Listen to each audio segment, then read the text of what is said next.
Yes. Hapana Phineas. Phineas. Ora taura nyaya iti zwi. Hapa. Sawa nile wakafirwa ngeoni ngemuzukuru wangu mwana mukorore wangu. Hino wakaita 2 days. Ari inini hangu handina kusvikirayo kamufambo. Wakaita 2 days. Ari hino zvaka hapana 2 days akaita 2 days ari mumbandiya. Mwana kuzi wakafa muma2 zvichizouya zveobva waita nharo kasi mwana mumaoni wakafa muma3 dzeusiku muma3 ndibva ndatowadaidzi tobva tada kuonini kutaurirana tiri paumba pangu wakauya ndakawanyorera samanisi pakamuka basa wakutondinongedza hamugoni kutonga mushe masabhuku nemadzishe acho hamugoni kutonga mushe ndiruziva kuti mwana wangu wakafa muma3 ndapo takanetsana paakubvira unetsa umwe ni sabhuku wacho weku4 anga asiripo aendesa mwana kuchikoro asiripo zvino tisu tatakazvimirira taakutonetsana inini bva ndati makundidherera ngekuti ndiri munhu wechikadzi here kunditonga wachibva wamboti mwi ndikati ndazvona ndibva ndatoti dare rape ndozozviona mumwe musi saka zvairamba zvichitondigaya saka yakakwira kuno yacho indozwa pe mwana wanewengo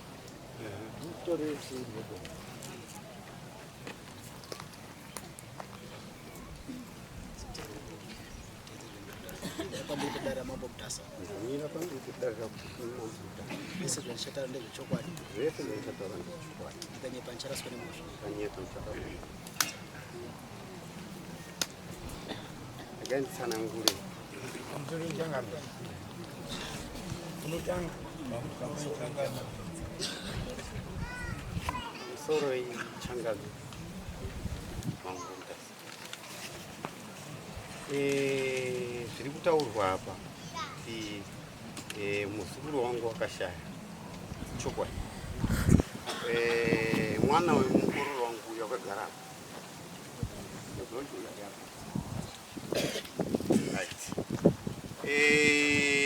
Zviri kunzi wakarara wakaita mazuva mai nekuti mwana wakashayika wakauya uri musi wesono wachibva kubasa kwake anoshanda kumanashuri saka auya musi wesono ndanditori kuchechi akafunana namai wacho kazi mai mwana kunoku warwara zvakanyanya mwana akanga ari kuenda kuchipatara kwaimuyendesa mwana kuti mwana kwaenda kuchipatara kuzosvikira azozi kuchipatara aenda ine mwana right zvadaro zvakaenda kuti awa ndipo wakazofona kuna mai wacho kuti mwana kunoku zviri kuramba zviri kuenderera mberi mai wacho akati aiwa mwana uya ine mwana kumba saka akatorana iye namukomana uyu nemukadzi wacho akatakurwa nemukwasha wangu unoitwa Thanks Chidowanika. Saka wakasvika kumba zvekuma3 Sunday right asvika kudaro pakatouya vanhu vakawanda vaizouya kuzoona mwana iyoyo chibatsirana paminamato kusvikira pausiku vamwe vakapera kuenda pakazosarawo isu wemusha kusvika tatine chinangwa chekuti mwana uyu tikanga tabatsirana kusvika patinosvika kusvika kunze koedza totakura mwana toendawo naye kuti andobatsirwa saka kuma3 o'clock sezviri kutaurwa ndo kunze koedza ndo pakashaya mwana nakubva anyarara kudaro patakatanga chekutanga chandakatanga kuita ngechekubata sabhuku. Ndikabvisa dhola randakabvisa ndikapa anoitwa wakutiwa next door. Ndiye akaenda kwasabhuku paSimpini kuti hando shuma ndo zvakanga zvadini zvakanga zvaitika. Saka akadzoka achiti iwe tasvika sabhuku hanzi hapana, asi tazotaurira mwana wacho ndiwe tatambidza mari iyi. Nganzi zvanzi kuve wati wakazofonerwa nemwana wacho achiti ndadini ndazvizwa.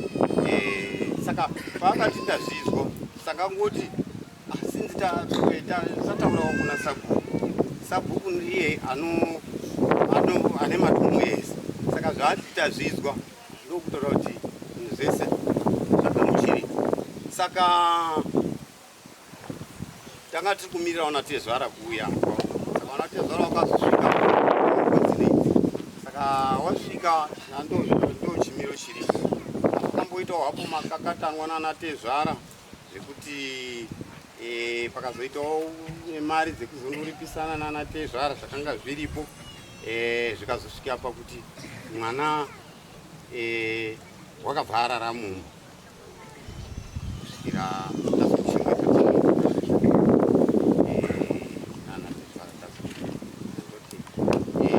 zvazodaro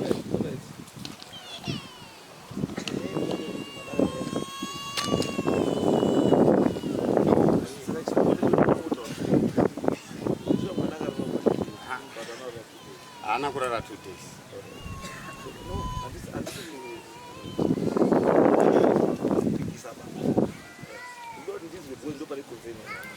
Ndaro chindizwe manje kuti awa wakazvinzwa kupi kuti mwana wacho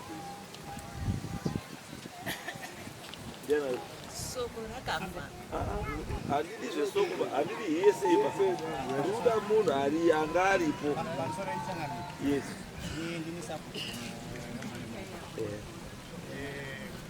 Concern one yekuti mwana akarara pakani. Any other issue havana kusuma mugare kunokwaitika nhamo. Sabhuku ainda ndisimuve ndaenda kwandanga ndapfekedza mwana wangu. Saka wakangosvika mwana ari pamba kwakusiya kusuma wapamba. Then another concerning issue wakatoita program dzavo dzese dzekuiga mwana pasina ishe pasina sabhuku kana wachira mwana wavo pasina sabhuku kana ishe anga ari. Saka ishe vakazondibvunza ndadzoka kuti ko iwewe zvinhu zvako zvakawanda vandovatsanangura ndikati inini ndanga ndisiri panzvimbo. Saka vakapiwana nenzvimbo yekuti vachengetere mwana wavo.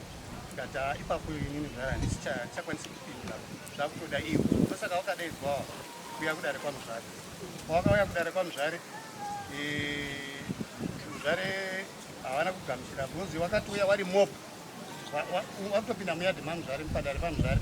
Umwe nomwe anga kutaura zvaanotofunga sina kuti ndizive kuti nyaya iyoyo yakambomira sei. Akambovataura kuti mwana iye akabva kuma3 akaita 2 days. Shoko rakauya kuna muzvare navanhu vekuchechi pababa unopinda inaiteka vari kubva kurufu ndo vakataurira muzvare anga ari pamba pano. Vakabvunza kuti kune nhamo ndikati hamuna kuzvinza ndikati handina kuzvinzwa. Saka zvakaitika rini ndikati mwana afa kuma3 AM. Inini ndanga nditori kukumba 3 ndakazosimuka pamba inini kuenda pamotikari na6 dzemakuseni. Handina munhu akasvika pamba pangu from his home state to my home state about 250 meters. Havana kungonditaurira kuti pane urwere kana kuti panapa pane mwana afa. Kusvika ndatoenda ndaakutauna around 11 o'clock ndipo ndakazotofusirwa message nemwana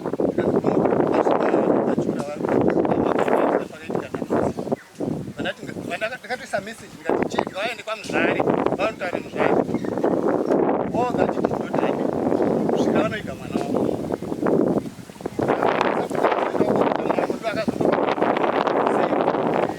Zvare mavataurira here sabhuku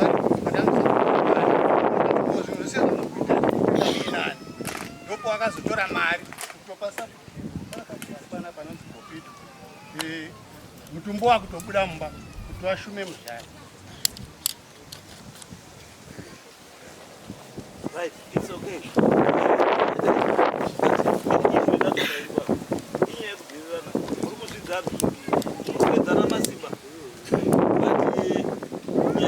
I think I understand.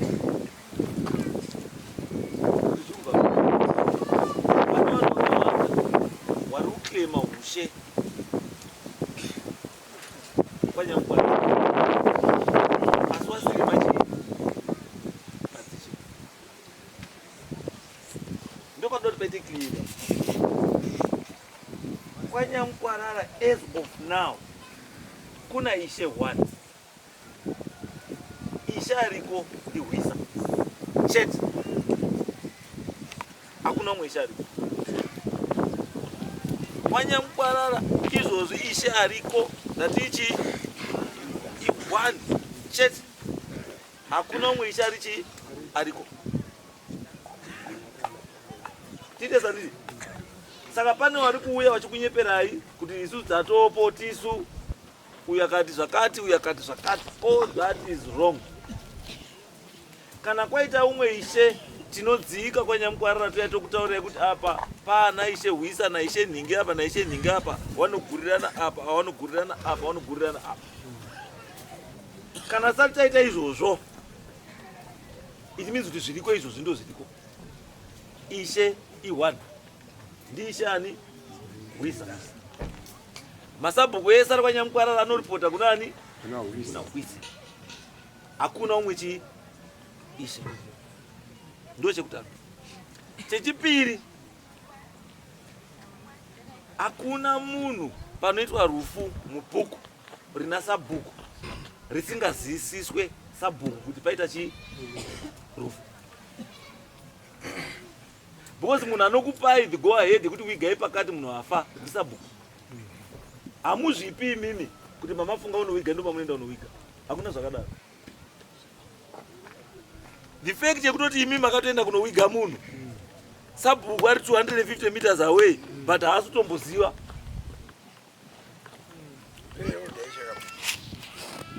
Then means one problem. Then chimwe chananoda hangu for just for interest sake kuti ndiyazongoziva kuti mwana wezvecho akafa nguwai. Mwana uyu pakawigwa pakatova burial order. Ndati mwana paakafa pakatorwa burial order here. Waridzei mwana wadaire? Hapana. Munoziva here kuti imhosva yekuwiga munhu pasina burial order? Because pandatanga kuona kuti zveshuwa muri kudherera sabhuku kana kuti sabhuku was not aware. Inyaya yekuti anoenda koburitsa burial order kana kuti death certificate ndi sabhuku. Ndiani kunyorera ichi? Sabhuku. Saka kana zvisina kuitwa izvozvo it means pane kakudhererana, element yekudhererana, which is wrong. Because izvozvi zvimhosva yemunaende kuti mapurisa anokwanisa kucheresai mwana. Munezondera zvinoda ndati mapurisa anokwanisa kucheresai mwana izvi kunokwanisa kuiswa kutopiwa exhumation order yekuti endai mootese mofukunyure mwana iyeye timuone. And the reason why mwana iye achizoita sei achifukunyurwa is because panotanga kuuya issue yekuti pane suspicion yekuti pamakanowiga mwana without the knowledge yasabhuku kana ani you had something to hide. Manga muine chinhu chamamuda kuigiridza. Makaenda kowiga mwana pasina knowledge yani yasabhuku andizvo pasina burial order because mamuine chinhu chamamuda kuiga. Chinhu chamamuda kuigiridza chii?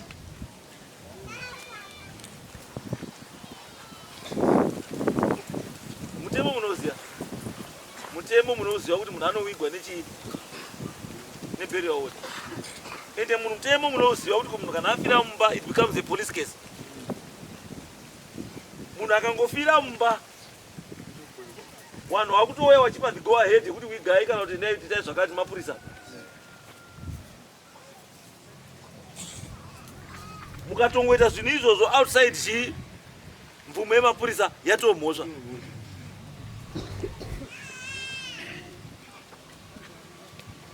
Munonzizwa here? Saka mune mhosva yekuiga mwana pasina bhero yaoda.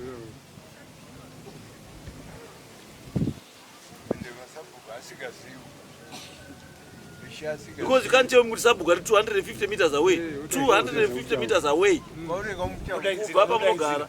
Pekuti ukasodaidzira kuti hey apo hey kwashata kuno. Unotouya. But mota dzazviita izvo.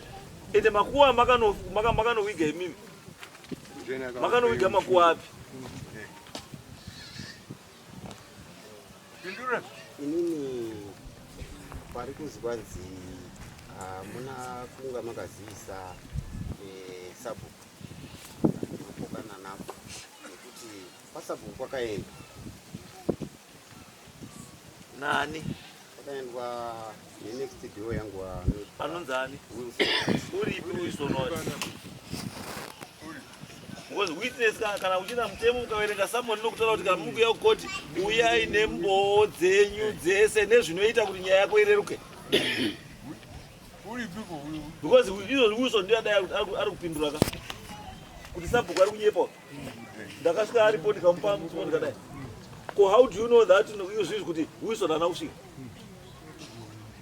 Wakawanda vanhu vanopiwa kuzi endai mopiwa endai mosume vana sekuru mosume vana sekuru $10 endai mosume vana sekuru kuti kuno taita sei taputswa hati munhu ari munzira obva atenga matekuteka wake matatu yobva yachinjika mari kwana sekuru kosvika $5 kashoma kuti munhu anombobvunza kuti kocheka uya tasumwa nemari kashoma unobvunza izvo atipo munhu anenge kuti machema yakaenda kwasekuru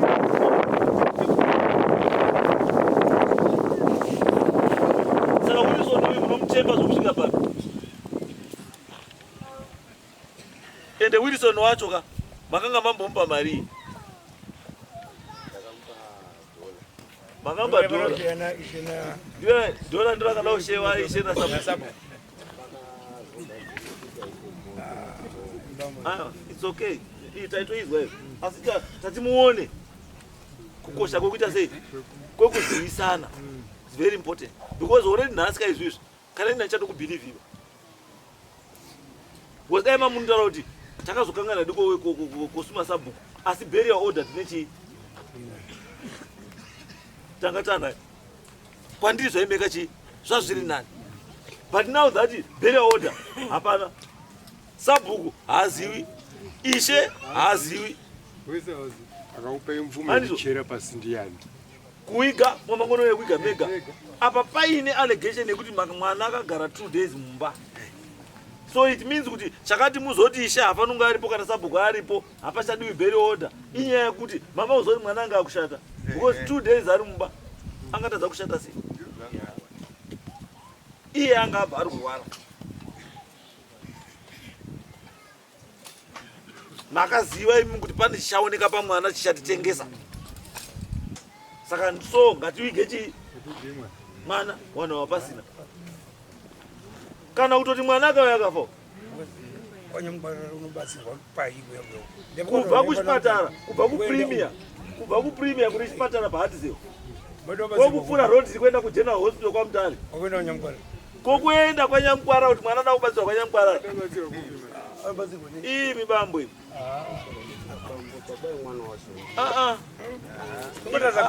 Ndambozvitaura bambo ndikati kana usingazivika panozi spokesperson paya gara pasi anoziva adi ataure andizvo imi mati ndini baba ndikanditaure asi chamuri kuziva baba hapadini hapana handizopokona nyaya chiperonesa ndiri kuda munhu kuti logic yacho yekuti unotora mwana kupremier uku mopfuura paHartsdale pane chipatara motarisa road yekuenda kwaMutare masvika paChristmas Pass kuenda kuMutare General Hospital kuenda kuMurambi Clinic kuenda kwaDr Mushanga kuenda kwaDr Bhonyo kuenda kwaDr road yacho iripo kudai moisiya motora road iri kukwira mugomo kusina kana munhu woyo kwaMuchena uyo kuShimba uyo Stapleton uyo kuma SS kwaNyamkwarara uyo dzikiti kumaswera, uyo Nyamkwarara river, uyo wabira. Hakuna kliniki, hakuna dhokota, hakuna chiremba, netransport yacho yekutoenda ikoko hakuna. Kuti uone kwaUnyamkwarara ukashaya mota yemakuseni wakuenda mangwana. Kana wada kubvayo usakauya nemota yabuda makuseni hauwi. Mota inouya ka1 makuseni yodzoka ka1 manheru. Asi uyu mwana ari critically ill. Kokumutakura kubva kuPremier. Kokunokwira mota yakuma12 yekwaNyamkwarara. Mota dzakwaNyamkwarara inosunga nguva yetoni kenda. Inosunga na 2 kenda yekwaNyamkwarara. Inosunga na 2 magazine. Pena longa nani na 2. Izosvika kwaNyamkwarara nguva na 6 7 handiti right. Saka inini ndoma mukuona kuti pane kakunyepa kakawanda. Mamuine transport yenyu here baba yamakabva nayo kuPremier. Makabva kuPremier nguva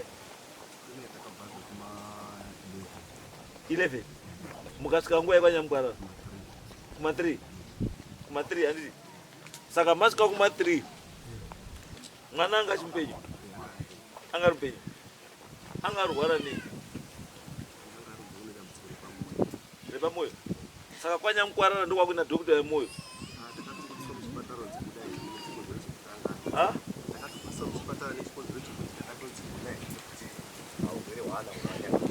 Chipatara chipi?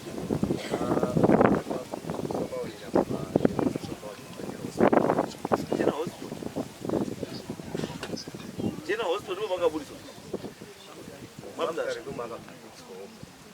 Akaburiswa rini? Aburiswa ri Friday.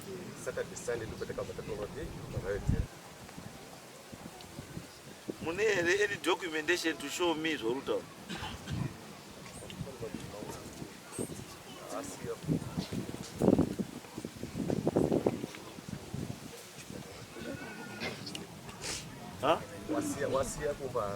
Mune here any documentation to show me kuti zvamutaura is correct?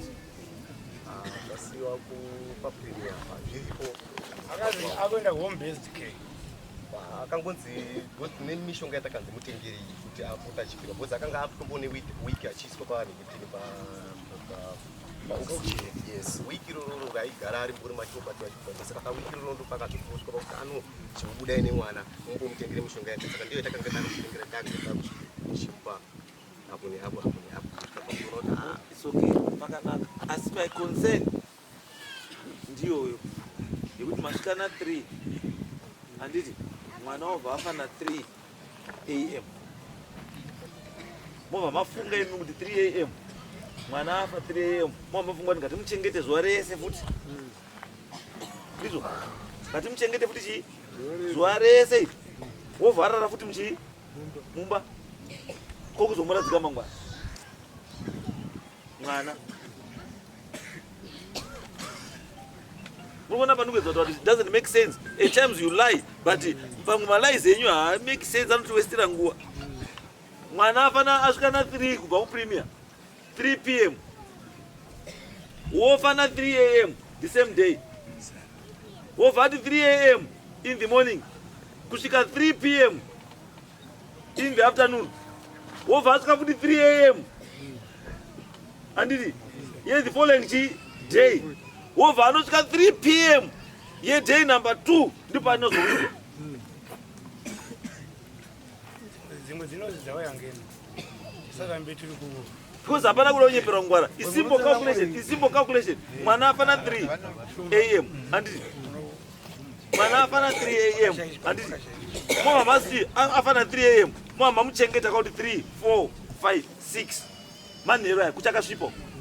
Mwa mati from 6 AM Bruzandwa from 6 AM kusvika 6 PM mwana arimo muchifuti ari mumba andizvo kochiti 6 PM to 6 AM again mwana ari paifuti ari mumba kokuzoti kumameno kana makawiga kuma 11 kana kuma 12 kana kuma 1 kozonowiga apa hapana mapepa dauti takanonoka tiri kuita mapepa muri pepa alright da kubvunza simple question mwana izvakana 3 chakakuta sei kuti muige mwana the following day chi chakakumisa imi kuti chi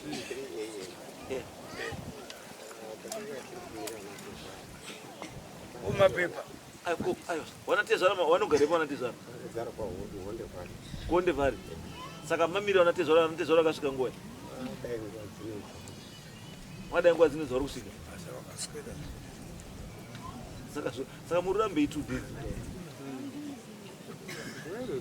saka 2 days kuti zikutaurwa muri rambei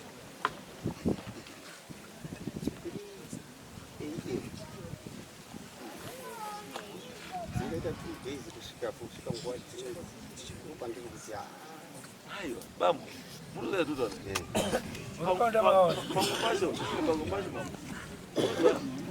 isusu pachiwano kana chiri 2 days nepamwe ndipo tikusiyana kana chiri 2 days kuti chii usiku hungani wiri usiku hungani wiri mwana akarara mumbangu usiku vingani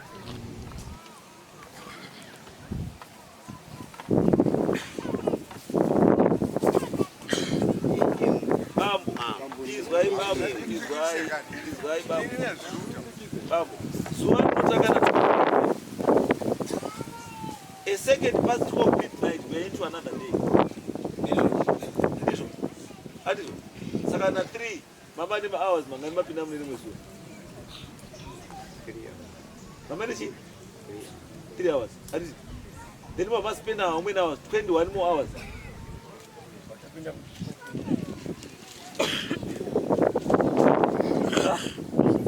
seriously mazwisa here chinonzi pachiwano munhu arara mumbakairi usiku hungani wiri seriously musanyepera usazwisisa zvinhu zvamunodii zvamunozwisisa kana paine mhosva iripo imhosva iripo hazvibvumirwi mamutasa kuti mwana munhu anobhondi rinorara mumbakangani kairi hazvibvumirwi mamutasa kuti kana guva racherwa rorara risina kuita sei risina munhu unless paita nyaya iri criminal yaenda before chi mainvestigations yes but pasina izvozvo itsika yedu kwamutasa kuti munhu akawigwa at the moment pano achingoraramba akangoraramba munhu the following day anofanira kuita sei akazawigwa yamhosva kada paine nyaya yakadii imhosva the reason why muchiona munhu achinzi kana musati maredi musamutore kubva kuchipatara kumochari inyaya iyi munhu anonzi ngaamirirwe mwana ari kubva South Africa munhu anoita 2 weeks asi ari pai mochari achibva kumochari anouya opinda mumba orara 1 night then that person goes kuenda kunowigwa ukasvika kuma3 kwamutaurako mangwana acho makuseni anizototwa ano ma1 ukazamuiga wausiku ungani zvatotwa kuti zvokuti mimi eji yenyu imotaura kuti handisiuziyapo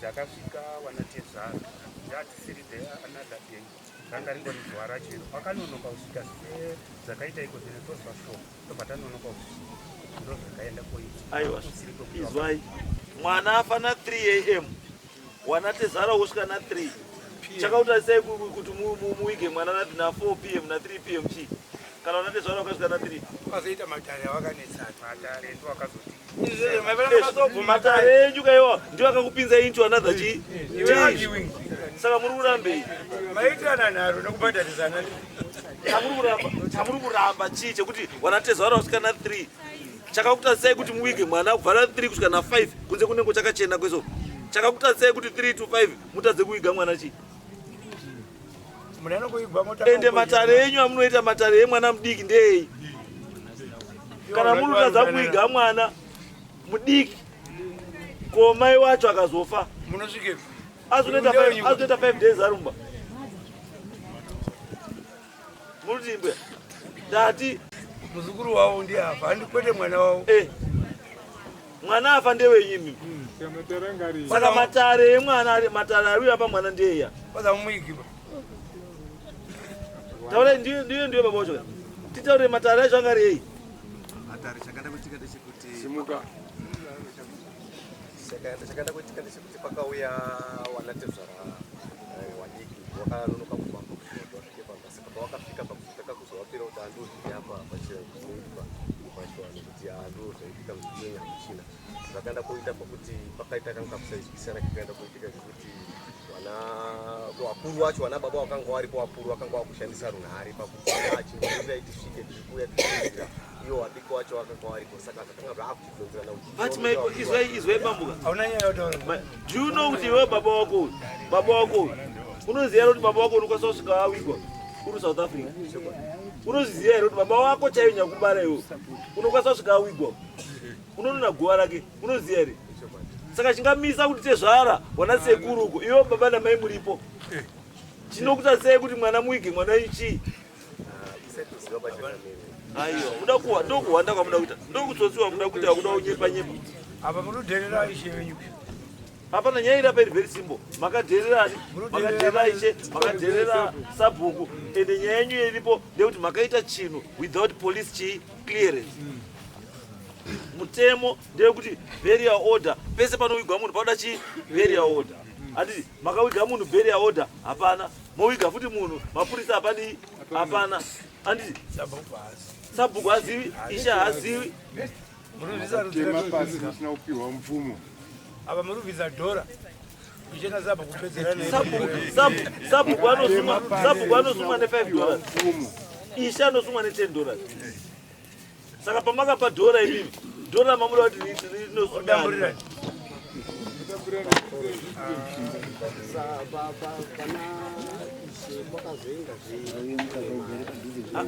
it's okay mhosva yenyu tatoizwa mhosva yenyu ndeyekudherera insubordination ndiyo mhosva yenyu insubordination ndiyo mhosva yani yenyu kudii kudherera masabhuku kudherera chii ishe topane nyaya yenyu because mukaona muri kwanisa kuita simba rekuti munokwanisa kuwiga munhu imimi munzvimbo ina sabhuku wacho asingazivi ishe wacho asingazivi pane kudherera ungadarika ipapo mapurisa chaiwo chaiwo nemitemo chaiwo chaiwo hawazivi muri mapostori here muri mapostori here api United ipi United Apostolic Faith of God mukuru wenyu ndiani iwe shamwari nyaya dzangu dzekunyepa panapa nyaya dzangu dzekunyepa panapa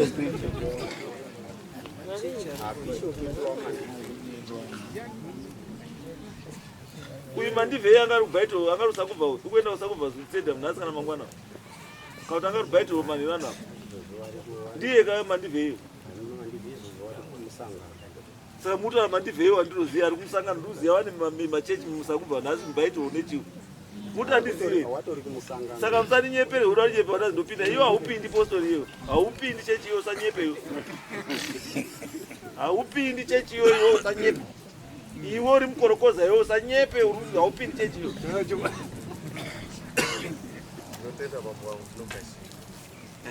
hatidi vanhu vanonyepa vanhu vanonyepa hatidi zvimboripo chokwadi chiripo tongotaura zviripo toona kuti nyaya yenyu iripo ndekuti makadherera ishe ndo chichemo chaiche nasabhu makawadherera chipaiwo ishe munombomutsvagirwa kambuzi kekuti achi sabhuku momupa wakagujonge kake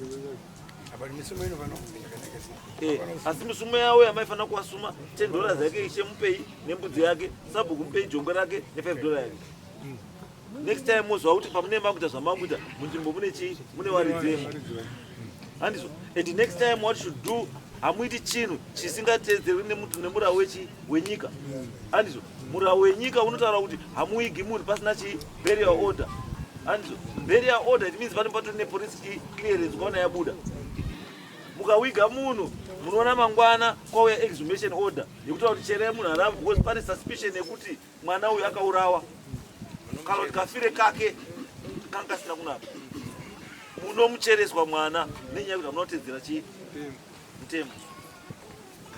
Handizvo chiendai moite zvandataura 29 June 29 June mbudzi ne$10, jongwe ne$5. Endai moziva kuti kune asi ndakutaurirai kwanyamukwarara kunoisa chii. Taurirai waMwari ikoko tiuzwa kuti hondo tiri kuti pana waMwari kuti sekuru wangu anga arishe hakuna kusvikira mapepa iwo aita sei agadziriswa. Right, next case.